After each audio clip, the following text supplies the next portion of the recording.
In your standard noir novel, Yale and Stone would be punished for breaking the rules. There would be justice for Sonia, the victim. But this was the real world. As the detective who had cracked the case, I just had to get my paycheck and be on my way. Nice to meet you, Mr. Blacksad. Mr. Thorpe is on his way. Care to take a seat while you wait?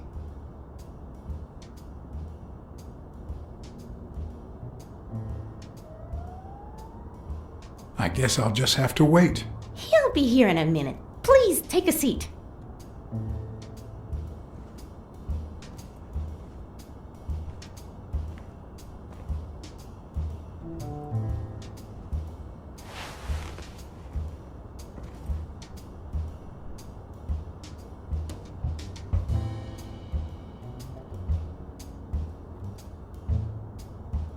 No matter how many curveballs destiny throws his way, he always manages to land on his feet.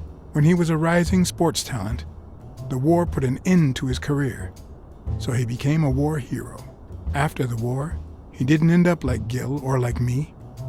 He became an elite athlete, a Hall of Fame football star. When an accident left him in a wheelchair, he went on to succeed in advertising.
Possible. But what if Tim Thorpe was somehow involved in Mitchell's operation? Mr. Blacksad? Mr. Thorpe is running later than expected, but he insists on meeting you, if you don't mind. Sure, as long as you help me fight off this boredom. That's not in my job description, but...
If my hunch is right, there should be a meeting with Mitchell noted somewhere in Thorpe's agenda.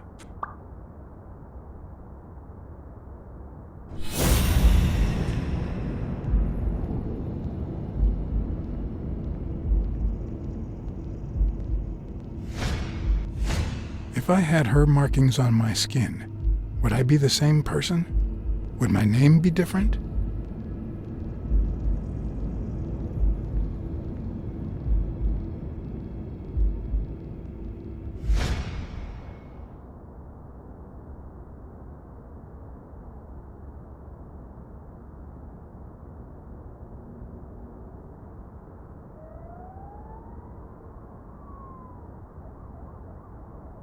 Well, you see, I've got a problem. In order to figure out how much Mr. Thorpe owes me, I need to know what day I started working on the case. But I can't remember. You wouldn't have that written down, would you? It sure wasn't on my shift. I'd remember. Let me see.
What? Dunn was here 2 days before he died? Why didn't Thorpe ever mention that? I'm sorry, but your name's not on here.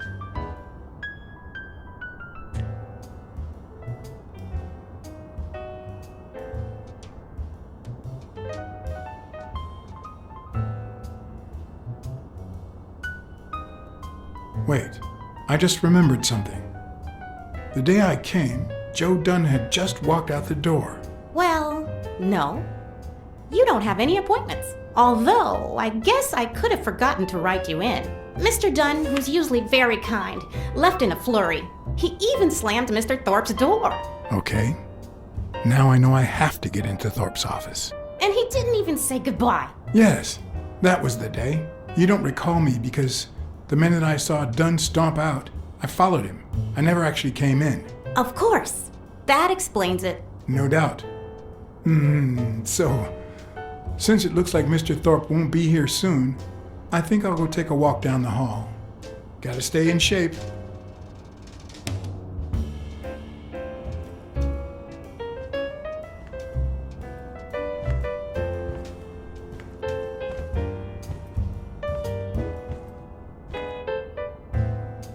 Come on, Thorpe. Tell me there's a back door to your office.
So, you had something to do with that chest expander after all.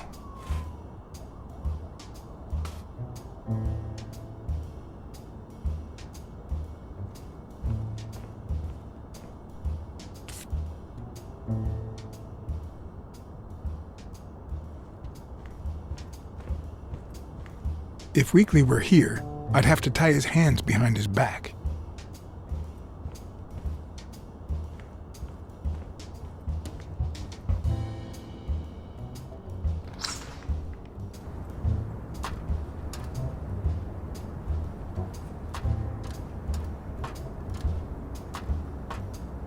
Cats aren't afraid of heights. That's why I've never felt vertigo.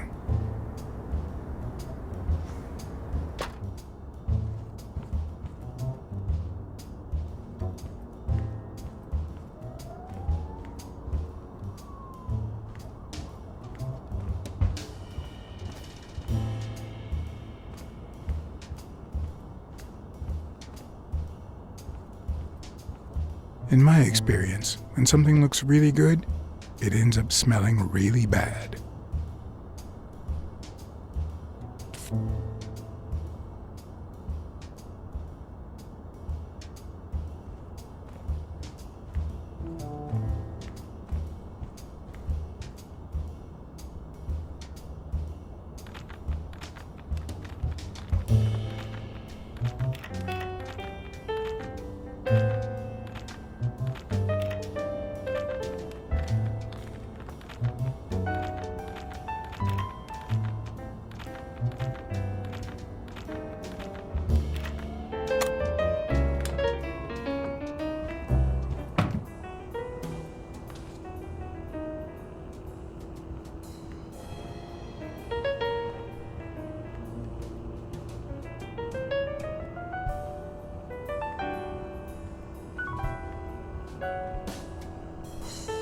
One of his strengths, the accuracy of his throw. I earned the nickname Iron Arm. I used to throw the ball in 50 miles. And yeah, when whatever it wanted. And my coach, the great Joffrey Sachs. And so I worked hard. Pearl Harbor. I enlisted immediately. After losing a partner in combat, a serious injury, I asked to be relocated. I became a sniper. I know I shouldn't say this, but I was one of the best in the Army, and it was all thanks to my accuracy. No, it was all thanks to Jeffrey Sachs. I wonder how many Americans that man saved with my arm. After these words, Tim Thorpe is moved almost to tears and asks me to take a break. It's shocking to see how an athlete and soldier, a man whose aim and skill won him a Medal of Honor and the nickname Surgeon among his brothers in arms. That can't be. I mean, it could be a coincidence, but no.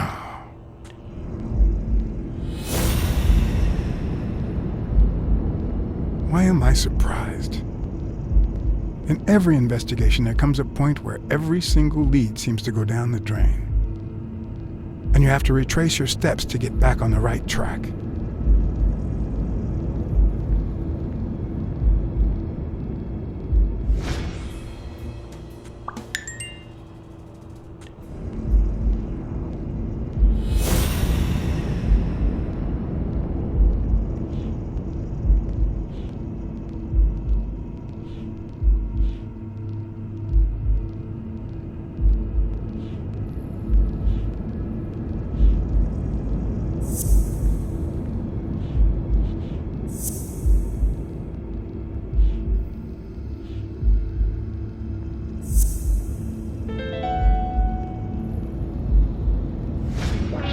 That's it. Thorpe is the man behind the whole drug operation.